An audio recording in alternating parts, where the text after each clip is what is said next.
Hey y'all, so today's video is going to be about how to plant a succulent in your landscape bed.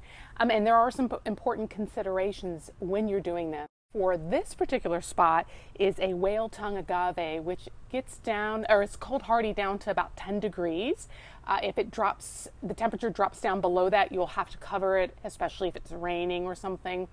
But there are important considerations when planting succulents in our compacted clay soil, and I'll talk to you about that in just a sec. So I purchased my whale's tongue agave from a really cool shop called OG Agave, and they specialize in cold hardy cactus and agaves. They're located just northwest of Austin in a beautiful stretch of Texas Hill Country.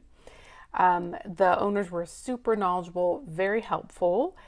You can obviously purchase things there at the store, but you can also order online and they do ship worldwide. I did link a 10% off coupon in the description box below. And if you want to see a tour of the shop, continue to watch all the way through the end. So back to installing our agave. You're going to dig a hole twice as wide as the pot it came in, but just deep enough to accommodate the roots, as these types of plants tend to keep their roots more toward the surface. An important factor in planting an agave or succulents in general, cacti included, is that you want to ensure you have really well draining soil. If you're not sure if your soil drains quickly enough, you can fill the hole you dug about halfway with water, and then if the water is still standing after about an hour, the soil probably should be amended with some sort of coarse material like crushed granite, pumice, or vermiculite to facilitate that quick drainage.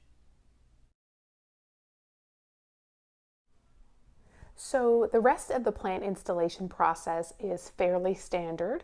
You're going to nestle that plant in the center of the hole that you dug, keeping in mind that that hole will be fairly shallow in comparison to other plants that you install.